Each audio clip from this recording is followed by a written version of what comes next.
Oopsie daisy is something you say when sometimes life unexpectedly happens or you make a mistake. Oopsie daisy.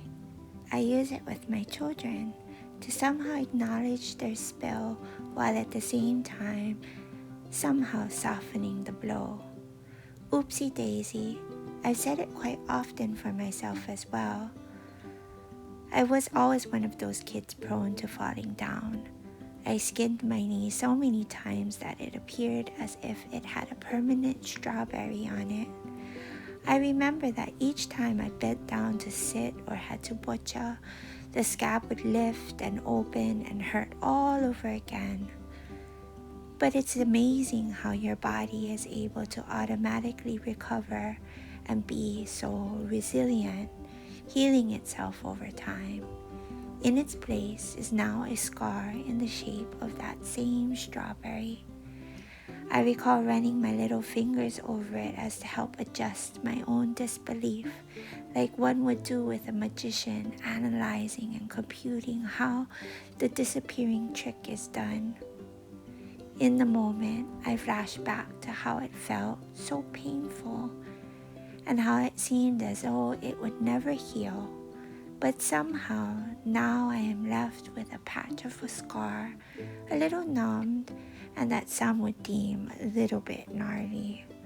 But I have found that it has come to teach me beautiful things and become a reminder I personally and quietly carry in times of pain, that this too shall pass, and I can help to transform hard parts into something thought of as beautiful, even if in that moment I cannot yet fathom it.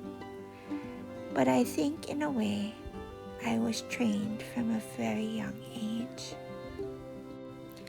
Times are so different now with technology at our fingertips. When I go out, I see so many little pals effortlessly manipulating their tablets or their smartphones with apps or streaming of some sort. Netflix, Disney Plus, their little fingers making movements across the screen with their eyes glued. I, on the other hand, had nothing like that growing up. A pen and the back of a scratched piece of paper, or a portion of a paper napkin from the table. Sometimes while waiting, my mom would make a squiggle on a paper. Then she would hand it over with a pen that she had dug out of her purse to only ask me if I could make it into something. You were allowed to turn the paper about, but you had to use the squiggle itself. Dragons, bouquets of flowers, and platefuls of spaghetti. I saw so many things but the squiggle. Such a simple thing, barely any instructions really. But when you really think about it, it's asking you to be the magician on yourself, disappearing what is right in front of your eyes and reappearing something completely different. It's magic.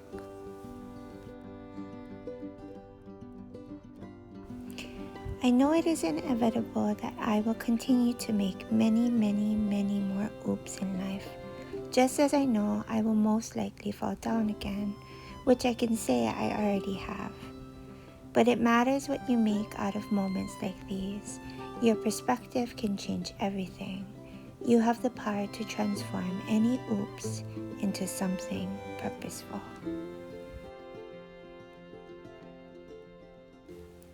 It reminds me of Beautiful Oops by Barney Salzberg, which has a very similar concept. Beautiful Oops.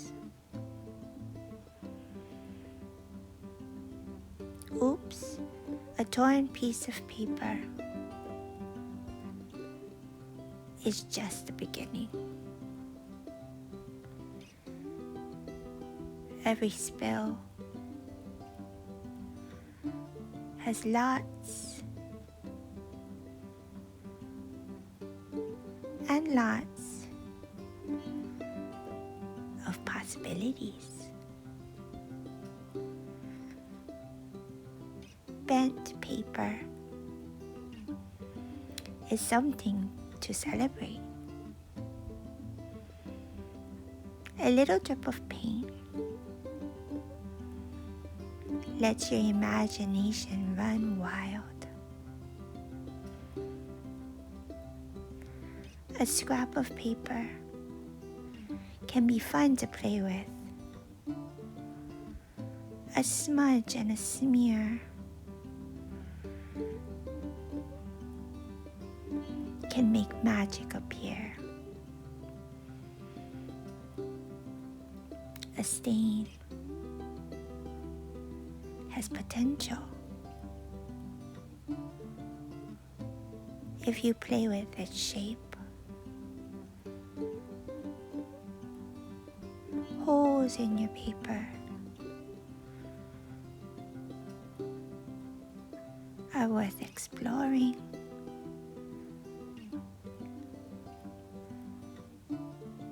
See?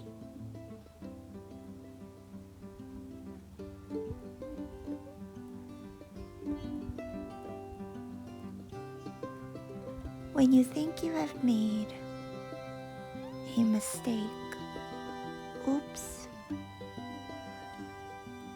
think of it as an opportunity to make something beautiful. This leads us into the next Aloha box theme of August, beautiful oops. I'm curious, what are your most beautiful oops? I would love to hear and learn more about it.